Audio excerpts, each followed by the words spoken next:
guys, kenalin nama aku Ananda Nuri. So as you can see in the title, aku bakal sharing tentang pengalaman aku banget. Karena baru banget aku selesai surgery-nya, yaitu tentang FAM. So before I start this video, aku mau kasih disclaimer dulu bahwa aku bakal bikin 2 part video tentang ini. Karena part pertama aku bakal cuma ngebahas sharing dari awal aku ngeh kalau aku kena penyakit ini sampai H-1 surgery gitu ya. Terus part kedua aku mau bikin dari surgery hari H banget sampai aku healing dan apa yang aku rasain sampai saat ini. Dan btw aku habis pemilu, jadi ini tuh aku buatin videonya pas banget sama pemilu. Dan alhamdulillah aku itu udah selesai surgery sekitar 2 bulan yang lalu, sekitar bulan Agustus ya, sekitar bulan Agustus. Alhamdulillah aku udah selesai surgery.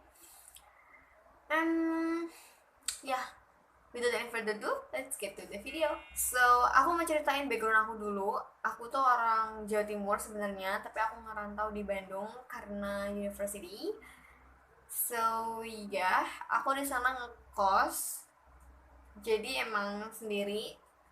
Dan kosan aku tuh satu kamar seorang gitu. Jadi bener-bener aku doang di kosan itu. Aku ngeh kalau ada yang gak beres dari boobs kiri aku. Jadi aku bilang boobs kiri aja. Boobs kiri aku itu adalah H+1, bener-bener H+1 banget dari aku putus sama pacar aku. Jadi itu kayak masih masa galau lah guys ya, masih masa galau. Jadi entah kenapa tiba-tiba aku tuh pengen ngaca di depan kaca. Jadi di kamar kosan aku tuh ada kaca yang tingginya tuh sekepala aku sampai selutut aku tuh nyampe. Jujur aku tipe orang yang kayak positive thinkingnya itu terhadap diri aku sendiri tuh rada tinggi. Jadi aku selalu denial kalau misalkan untuk memeriksa ini memeriksa itu.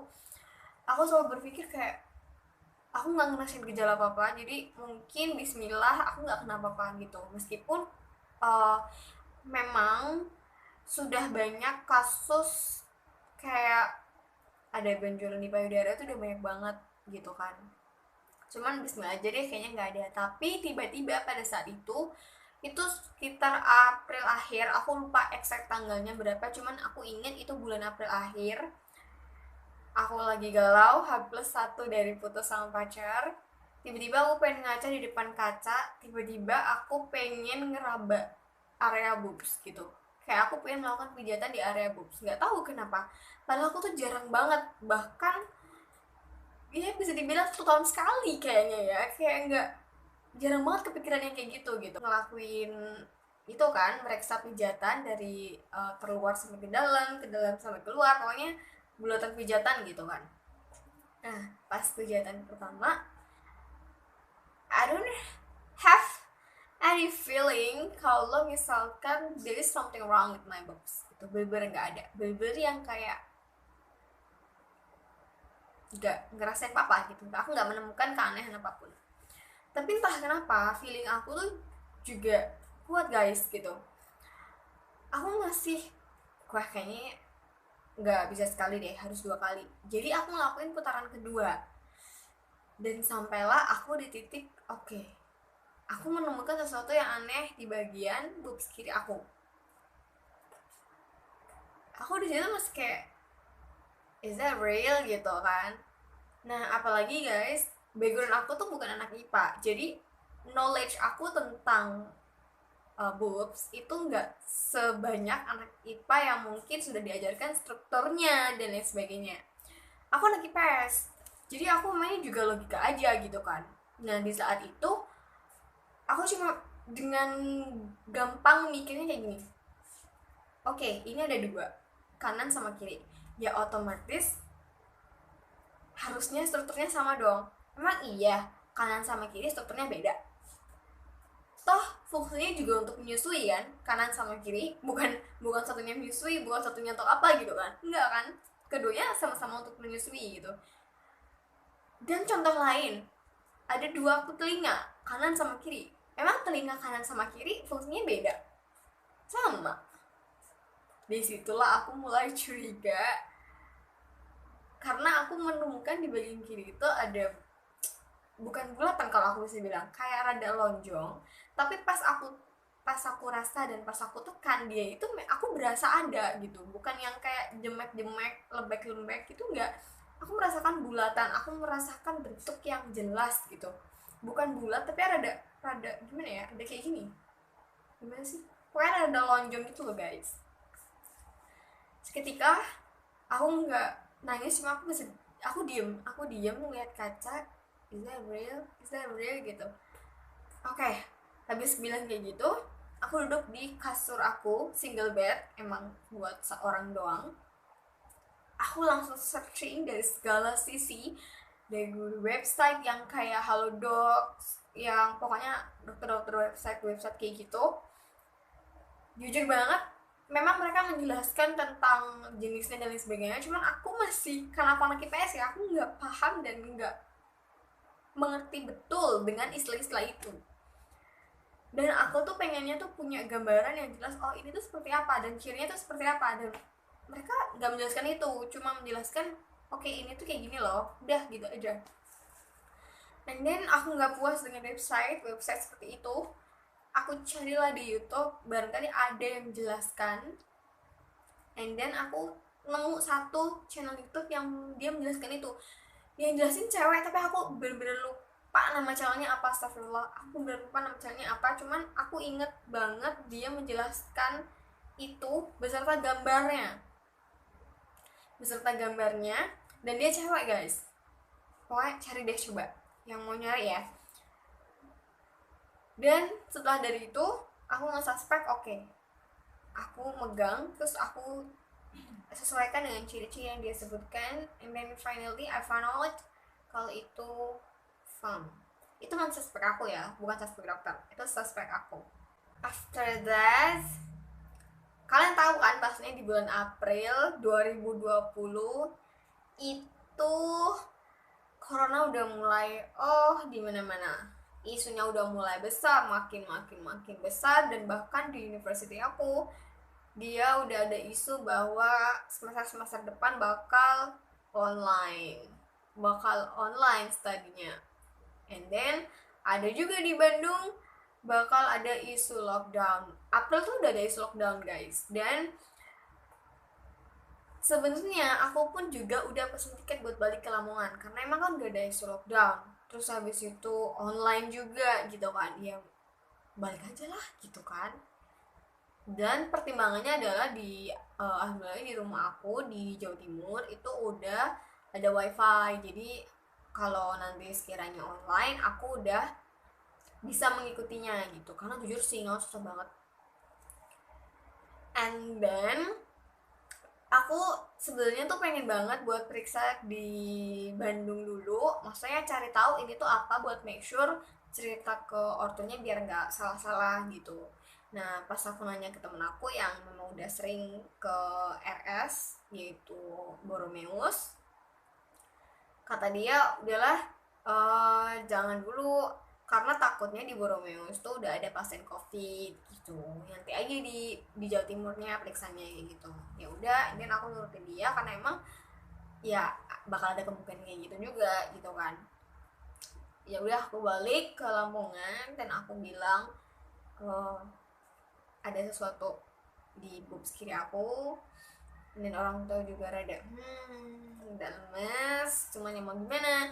Dan jujur saat itu juga selain lagi online study, aku pun lagi ngurus skripsi. Jadi guys, di fakultas aku itu tuh skripsinya bukan skripsi ya jatuhnya, sidangnya itu kita nggak bisa ngajuin, misalnya kita selesai skripsi dulu, kalau udah selesai baru kita ngajuin tanggal sidang gitu. Itu nggak di fakultas aku khususnya, ini khusus fakultas aku, bukan university aku ya, khusus fakultas aku. Sistemnya itu kita dijadwalin, jadi udah ada list jadwal. Misalnya kalau aku dulu itu udah kena jadwal tanggal 10 Juli awal, misalnya ini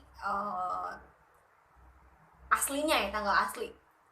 Nah terus aku juga dapat kabar dari temen aku, katanya tuh kalau misalkan dia punya sepupunya dia itu juga mengalami hal serupa, healingnya itu 3 bulan. Ya guys, mohon maaf, April aku balik ke Jawa Timur. April, Mei, Juni, Juli. Terus misalnya aku April nih, ternyata emang beneran FAM. Habis itu aku operasi. Healingnya 3 bulan, skripsi aku kapan?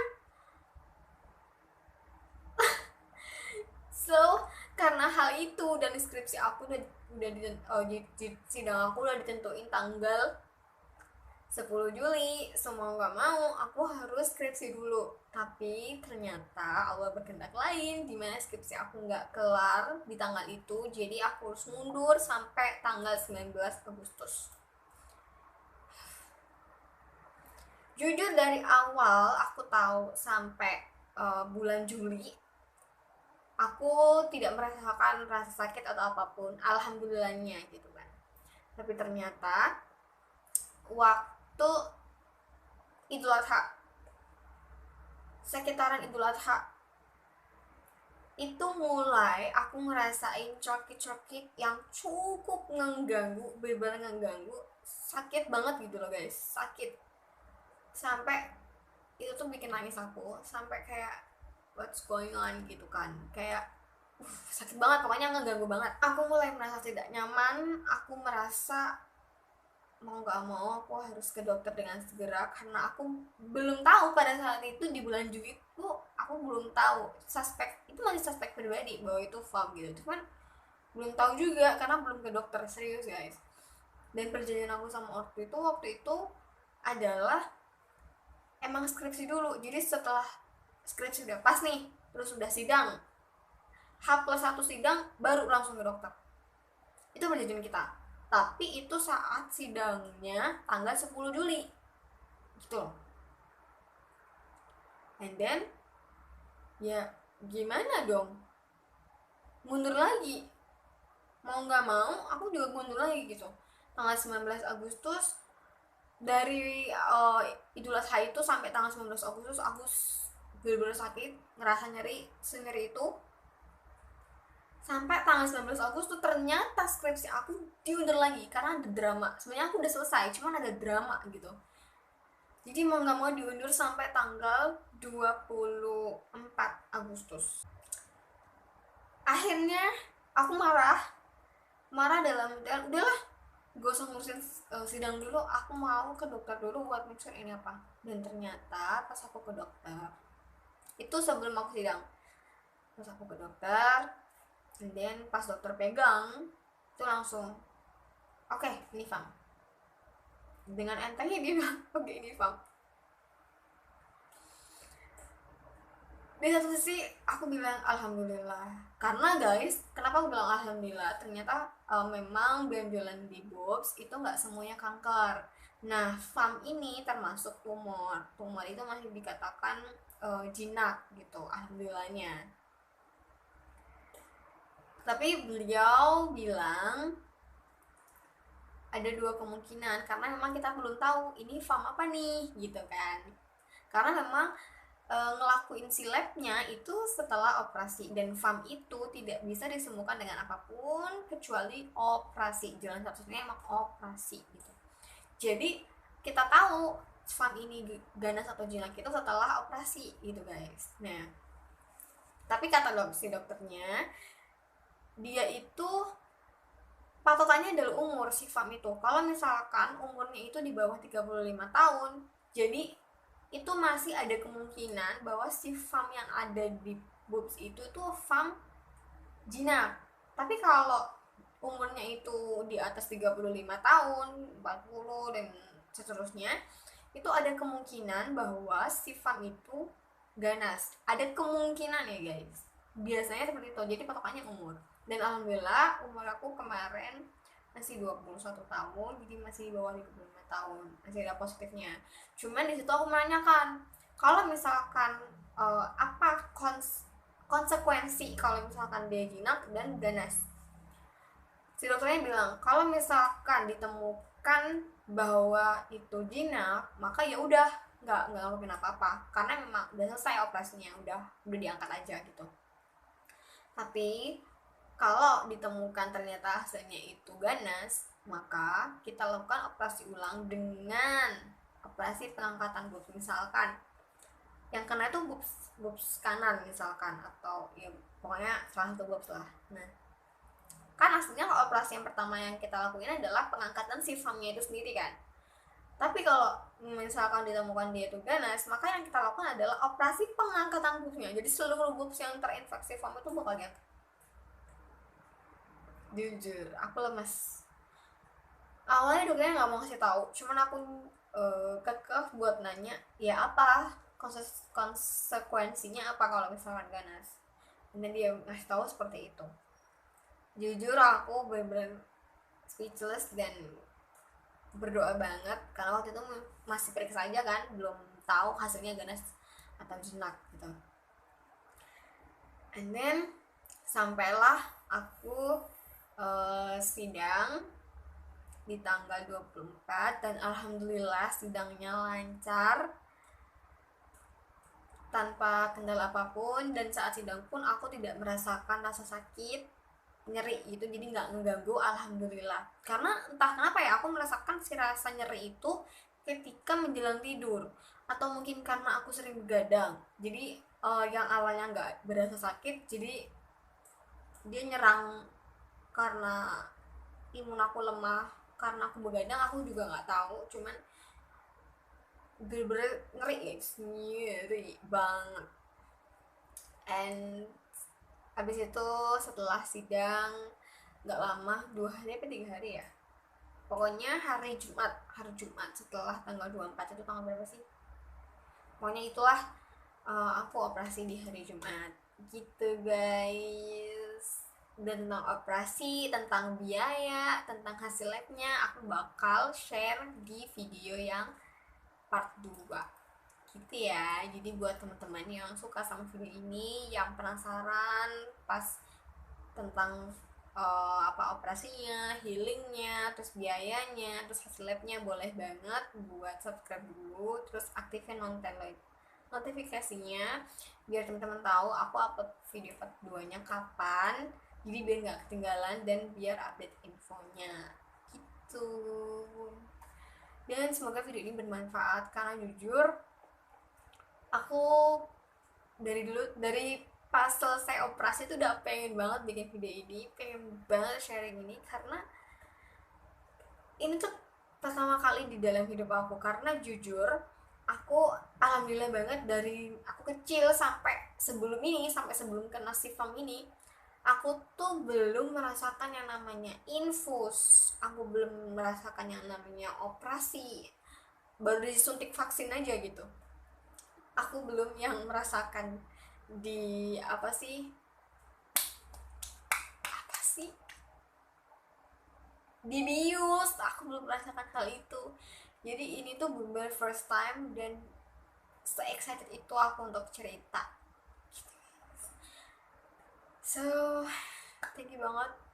Kalau kalian suka, like dan juga komen. Barangkali kalau kalian komen dan kasih pertanyaan, aku bisa jawab di part keduanya gitu ya guys.